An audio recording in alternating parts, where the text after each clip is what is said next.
Welcome back to Mountain State Pharmacists.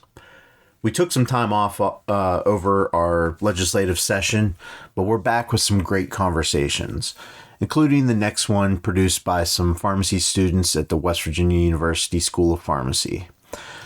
Before we begin, I wanted to shout out the amazing students we have at all of our schools of pharmacy in West Virginia. Their involvement is so important to the success of the West Virginia Pharmacists Association, and we are happy to offer free membership for pre-pharmacy and pharmacy students throughout their schooling. There's no better time to get involved than right now.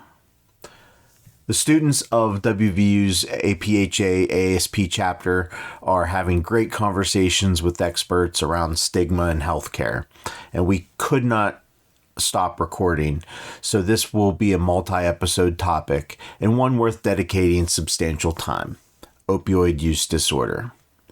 We all know someone who may be struggling with opioid use disorder. It doesn't discriminate, so as my good friend Joe Murphy from One Box says, we're all one heartache or back break from struggling ourselves. If you don't know about One Box, go back to episode 1. It's worth checking out. If you attended the annual meeting, our next guest may be a familiar voice: Jake Nichols, PharmD, MBA, author of Unfit for Recovery. His story is powerful, and if you haven't already heard him speak or have not read his book, I suggest you do both. He's very knowledgeable, and I think his story is one that needs to be heard by every person in healthcare. Enjoy. Hi, everyone. Welcome back to the Breaking the Stigma podcast. My name is Yohanna Berhanu. And my name is Brittany Davis. And it's my honor to welcome Pharmacists, President, and CEO of Renovo Health, Dr. Jake Nichols, all the way from Natick, Massachusetts, to the podcast for our discussion topic on opioid substance use disorders and starting MAT therapy. Thank you so much for joining us today, Dr. Nichols. Yeah, it's absolutely my pleasure. Great to see you guys. It's great to see you too. So I guess go ahead and tell us a little bit about yourself and your area of specialty/practice. Yeah, sure. So I'm a pharmacist. I've been working in the field for over 20 years. The past 12 years have been focused directly on addiction and substance use disorder. Never planned on working in this field. But like many, I had a personal experience that led me here. I had a substance use disorder for a period of about 15 years. It really kicked off when I was in pharmacy school. And after going into treatment, fell in love with this field. And I've been able to work in various areas of the field, from pharmaceutical industry to consulting to, working with correction systems. It's really been an incredible career experience. That's awesome. So kind of going off of where we started at in the beginning of this episode, I know I briefly mentioned the terms opioid use disorder and MAT therapy, but could you further explain what those terms mean? Certainly. So the term opioid use disorder is interesting. There's a lot of history behind it, and I encourage those that are interested to go back and check that out. But we really didn't get that term till 2013, when the Diagnostic and Statistical Manual of Mental Disorders, or the DSM, finally coined that term. And before that, we had abuse and we had dependence as it related to opioids. And we finally realized that they're not really two distinct conditions that are living in separate silos. They're all one thing, and we basically put them together. And the other idea was to medicalize the term. Obviously, the term addiction in and of itself carries a lot of stigma with it, a lot of negative views and a lot of negative reactions. And that's primarily because of people's personal experiences with it through family members or friends. And that's completely understandable. But I can remember being in the field, and it was my first few years in the field. And that was a game changer when we really started utilizing that term, because it really helped to medicalize the condition, which it certainly is a disease. So it was very, very helpful.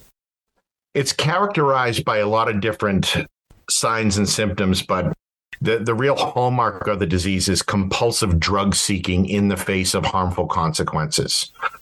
And many of us that have gone through this, can attest to that. It's almost this crazy, experience as you look back on it, that you were really putting yourself in physical and legal jeopardy and professional jeopardy just to maintain this baseline feeling that could only be achieved through substance use. It's a very complex disease. There's obviously physical and behavioral components to it. But to your point, it's also a very treatable disease. And again, in the 12 plus years I've been working in this field, to see more people accept it as a disease and embrace the treatment of it has been very, very rewarding. Opioid use disorder is very unique when we look at it from a general substance use disorder because it's probably the one we have the most evidence for treatment approaches. Methamphetamine use disorder, cannabis use disorder, not nearly as well defined, and we really don't have any FDA-approved medications to treat them. But opioid use disorder is different. As I said, we have 3 FDA-approved treatment options for the maintenance of opioid use disorder. And then we have other agents which are approved for the withdrawal that's associated with opioid use disorder. And that's primarily lofexidine, which is a medication similar to clonidine. And then the 3 drugs that are FDA approved for longer term treatment and maintenance of opioid use disorder are methadone, naltrexone, and buprenorphine. And they all work somewhat differently at the opioid receptors, but all are extremely effective in alleviating the physical withdrawal symptoms. So even more than just a detox, it really gets people over the hump for that 7 to 10 day period that can be truly torturous. But, we now have decades and decades worth of data to show that keeping folks on these for longer periods also saves lives.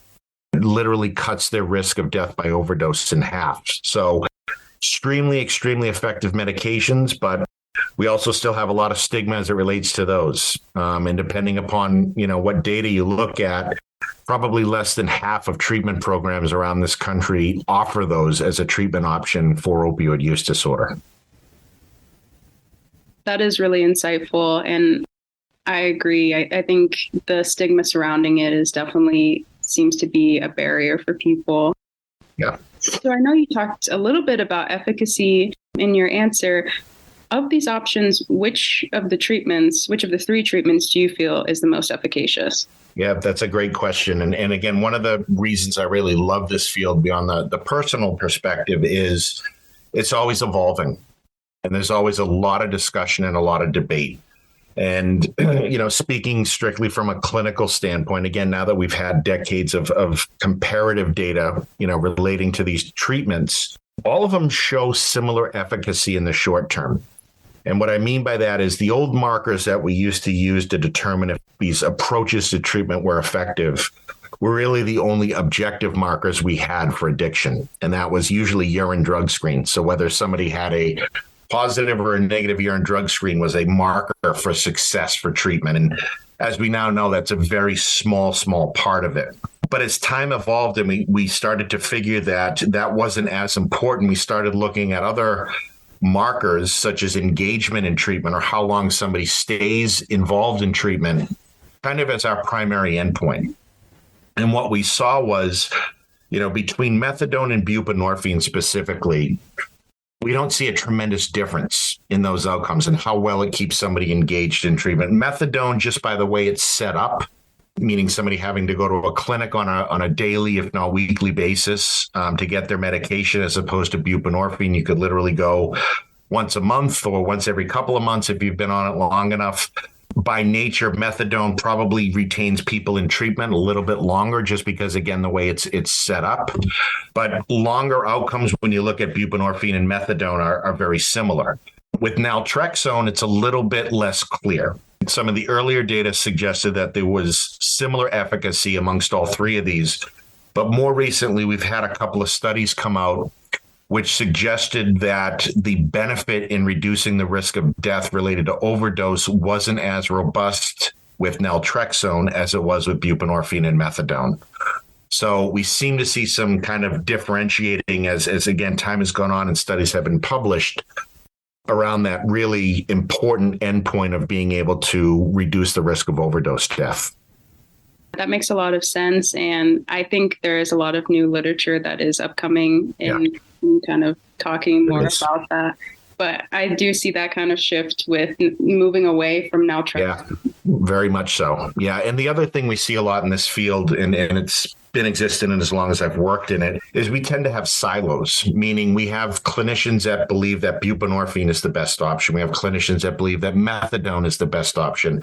And we have others that think naltrexone is the best option. And it's usually just because of personal experience or their own personal opinions around what recovery should look like. I do like that you said what recovery should look like, because I think within the stigma, there is a lot of people that like to caricaturize this is what recovery is and put it in very much a linear kind of way. Very much so. And a lot of that comes from the fact that, the large percentage of people that work in this field have had a personal firsthand experience with this, either themselves or a firsthand relative. And although that can be helpful, it can also, as you pointed out, be challenging because they sometimes take their views on how they did it and force that on their patient population, which this is certainly not a one-size-fits-all disease state. So related to stigma, you coined the term for medication addiction treatment as opposed to medication assisted treatment. Could you explain a little bit about that? Yes, I wish I could take credit for that, but it did start here in Boston. I will give you that. And it was actually the folks at Mass General Hospital that had really started promoting that, and it caught on at Boston Medical Center. And obviously being two major addiction treatment centers, it got some weight. But to your point, when I first heard that, it resonated with me because I'd always hated the term medication-assisted treatment because it made it sound as though the medication was some sort of an adjunct to some other global approach to treatment, whether that was, counseling, whether that was 12-step type meetings or some other approach.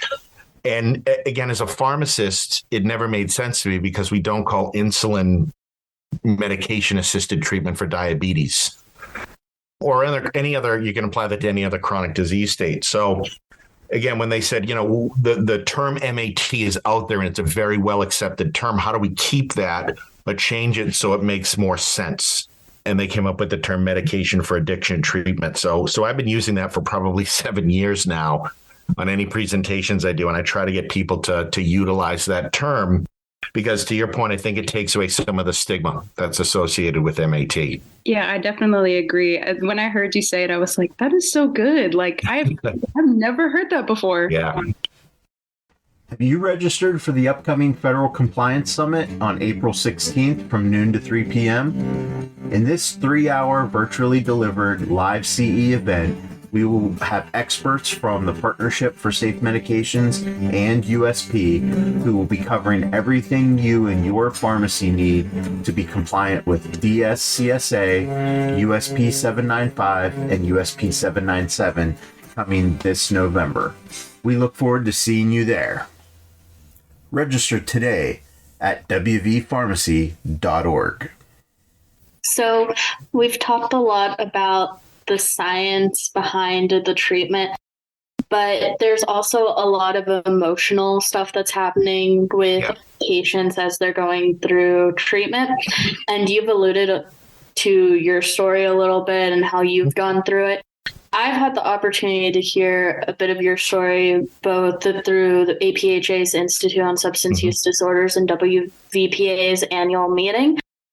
But I think it would be great for our listeners to be able to hear a little bit about it and realize that there are real people and real stories behind this topic. So if you're comfortable with sharing, I would really love for them to be able to hear a little bit more. Yeah, certainly, Brittany. I'm very comfortable sharing that. So, my story starts out, and my story in general is, I would call, atypical to most of what we're exposed to. And when we see media portrayals of addiction and people's journey through substance use into recovery, we stereotype that as well. And there always seems to be some, sentinel event that kicked off their substance use, like an injury or some sort of a trauma that required a prescription for an opioid. And, that blossomed into, heroin use and fentanyl use and everything else that goes along with that. For me, that wasn't the case. I was an experimenter. From a very early age, I never had any fear of ingesting things and trying things that my peers were trying.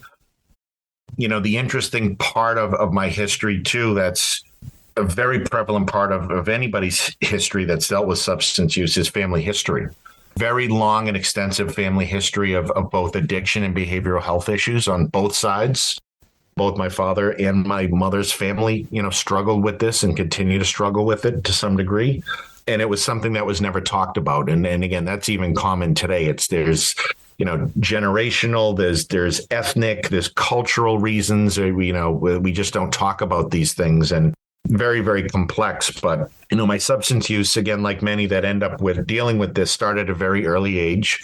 It's around age 13 or 14. And, it was technically first, alcohol and nicotine, but we don't think of those as drugs. So most of the time, and it didn't really dawn on me until a few years ago when people ask, what was the first drug you tried? I'd always say cannabis, because that was in my mind a drug, because it was illicit at the time. So, it was actually alcohol and nicotine, but cannabis came along at age 13, and it was a common phenomenon. It wasn't a daily phenomenon, but, I clearly enjoyed engaging in that, more than some of my other friends. Never interfered with my academic performance or relationships or anything like that. And I wasn't the kid who was, smoking weed upstairs in his room, blowing the smoke out the window and hiding it from his parents. That was never me. But when I went to pharmacy school in 1994, that would change as I was exposed to controlled substances just through the workplace. And even, when my first work experience being in a pharmacy, there was this very strong curiosity of what was behind that door, that locked door that only the pharmacist could go into and get the bottle and count the pills. And, it was just always something that I was like, well, those must be really good if they're behind that locked door. And what really kicked it off was a phenomenon that's still common today, has been common for decades, but using stimulant medications to study. Ritalin, Adderall, Dexedrine, people were passing that stuff out like candy. And again, it was my first exposure at age 18. And, anybody that's been through this journey will tell you there are certain periods along the way that are very clear in their mind. And their first exposure to their drugs of choice are those vivid memories. And I can remember taking that first tablet of it was either Ritalin or Adderall and just experiencing something that I just can't put into words. I can't do it justice. It was something that I never thought was possible to feel. I didn't want to feel any different. It brought me out of my shell. It gave me a confidence that I could literally accomplish anything. And then it intensified from there. And it happened very fast. Within a year, I was snorting it. I was throwing opioids on top of it. My primary, 2-drug combination was opioids and stimulants. And then I'd have to take benzodiazepines like Xanax or Ativan, on a regular basis just to be able to go to sleep, because I'd be using amphetamines all day. Eventually that catches up with you, and part of substance use is isolation, and you just start withdrawing from people, and my body would basically shut down because I was getting very little sleep due to my substance use. And that would happen, probably 4 or 5 times a year, every year in pharmacy school, where I would just disappear for weeks at a time and just hide in my room at home and basically sleep it off. And again, I mentioned this not to point fingers at anybody. This is always my problem to deal with, but this is a very common theme in addiction. It's a lot of people were witnessing this, and people are afraid to kind of dig into it and find out how bad it really is. And I mean, that's human nature. That's, again, not a shot at anybody, not at my family, not at my friends. It's just how we are as human beings. And, also at that time, part of substance use, if anybody had confronted me, I would be very reactive to that and push them away almost immediately. So there's a lot involved in that. And I could get away with it when I was in school, but once I went into the professional workplace, it got really noticeable. And as it intensified and my substance use increased and my tolerance grew, over a course of years, it eventually will catch up to you. And in 2010, I was found to be diverting substances from my workplace. I entered treatment. I started dealing with legal issues and was able to achieve recovery in again, a relatively short period of time. And I've been able to maintain it for well over 12 years now. So I've been very lucky, very blessed. My story is not typical from, especially from a pharmacist perspective. A lot of my peers still struggle with this. A lot of my peers still never went back to work because of the toxic shame. But yeah, it's I've been very lucky and very blessed to be able to turn this into something positive. Thank you for sharing. I think it's very important that people know it's not just a certain type of person that struggles with this. I was going to say, I agree too. And I like how you mentioned that the shame people felt going back to the workplace because your past decisions don't define who you are as a person. No, they certainly don't. And part of what I've accomplished by going out and being public about my experience is showing people that that's the case. And then you get a lot of, it's great when you see somebody that you haven't seen in, 10, 15 years who you worked with, who you knew while going through this, who congratulates you on your success. It's really, really a great thing to experience.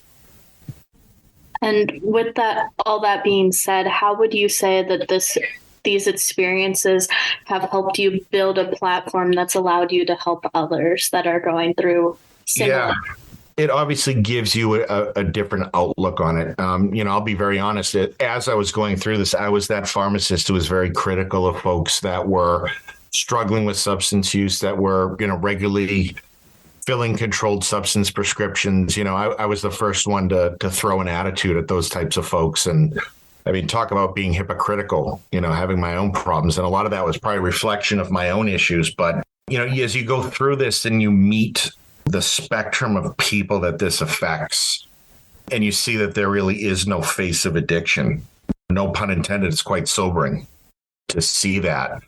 And, as you go through these struggles and you're being judged and you see the stigma and you have people turn their backs on you, it's really hard to process that. It's probably the most demoralizing thing I've ever experienced. You feel like you're the lowest form of life on the planet, if you can even call it that. And you never see a way to dig yourself out.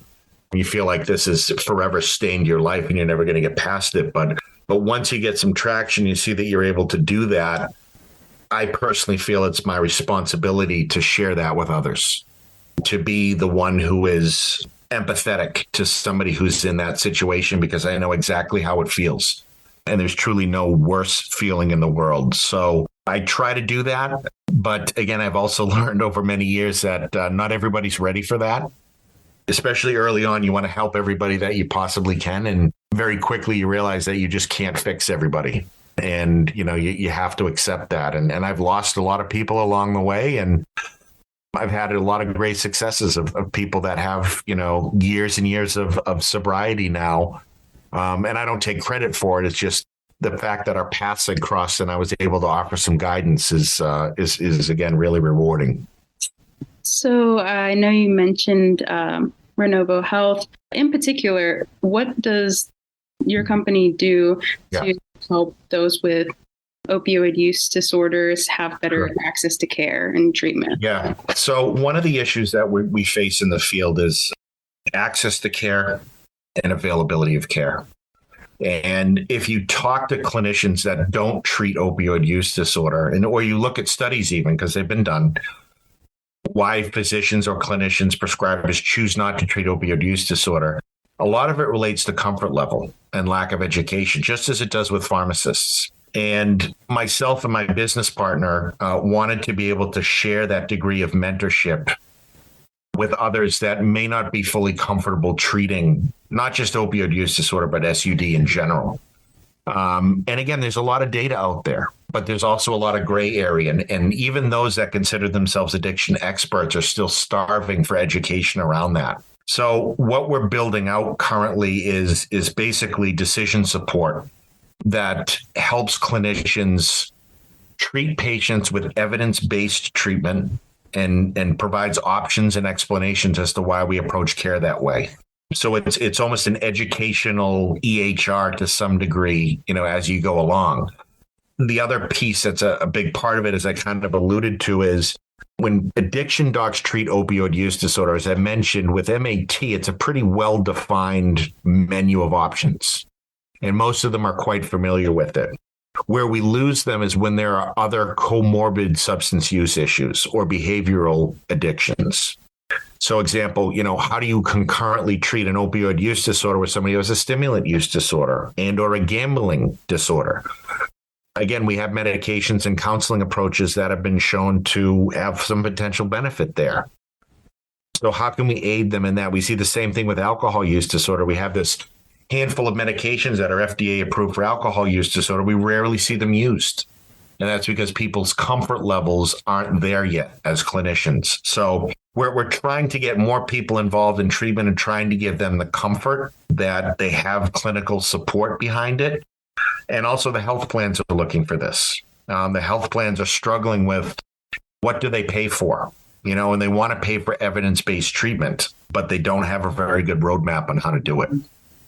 That is really, really awesome that you're able to facilitate these kind of services in a way that benefits patients. Going back to a topic that you mentioned, where you mentioned reflecting on how you felt about yourself with your bias against people that did have substance use disorders or Sure. opioid substance use disorders. Can you expand a little bit about your thoughts about that? And do you think that that kind of hindered you from seeking help? Yeah, these are great questions. And again, having 12 and a half years of recovery under my belt now, it affords you the opportunity to go back and examine these. I've also written my story. My story is published. So here's my shameless plug for my book. It's called Unfit for Recovery, and it's available on Amazon. It's been available for a few weeks. But my point in mentioning it is it really allowed me to go back and examine some of these questions like the one you just asked. And my outlook and my attitudes towards those struggling with SUD was a multi-pronged kind of opinion that had been formed through experiences. The first was how my relatives were talked about who had struggled with SUD by other family members. And it was always in a negative manner. So to me, I assumed that was automatically a negative. Even more impactful than that for me was the way that I was trained as a pharmacist. I can't tell you the number of pharmacists that I encountered and people that I still call mentors, the reason I got into pharmacy, who would freely refer to folks that were struggling with this disease as junkies, as scumbags, or make comments under their breath as they were filling their prescriptions. It wasn't uncommon for me in multiple practice settings to see comments in a patient record, such as, make sure you triple count this scumbag's pills because they'll say they'll try to claim you shorted them. Things like that. And it was just freely this attitude around this whole thing. And that was very prevalent in community pharmacy and still is in some pockets of the country. It's getting better as folks like you guys are coming out now and you've grown up with this as part of your generation. And honestly, we're doing a little bit of a better job in training you to manage folks that struggle with this disease state. And then the third side of that was definitely my own issues. And I use the word reflection. As a pharmacist, and I really don't think I acknowledged I had a true substance use disorder till very late in the game. And I think that was the arrogance of being a pharmacist and basically continuously telling myself that, no, I understand these medications better than anybody else. It's not possible for me to become addicted. So, it was always a fleeting thought. And it was, there was always an explanation. And, again, I can remember this very clearly. It would just come up and go, maybe you do have a problem. I say, no, it's not. This is just helping now. And, I'll wean myself off when I really don't need them. And obviously that never happens. I was going to say, I think that's really the kind of negative or almost toxic arc of pharmacy, where we don't acknowledge the fact that people can have, they can be very complex. They can be pharmacists that have opioid use disorders, and that's okay. That is fine. No one in life is expected to be this monolithic, perfect person. Yeah. And I think that's also part of it. I mean, especially as a healthcare provider, people have a very high standard in mind for us. whether it's the public, whether it's our peers, whether it's board members. And a lot of us try to live up to that. A lot of us went into this field specifically because that's who we are by human nature. We're caregivers. We're selfless. And we may do a great job of taking care of others, but we don't necessarily do a great job of taking care of ourselves. We hope you'll stop by for part 2 of this episode soon on Mountain State Pharmacist. Mountain State Pharmacist is a product of the West Virginia Pharmacists Association. We take care of you so you can take care of your patients. We are stronger together.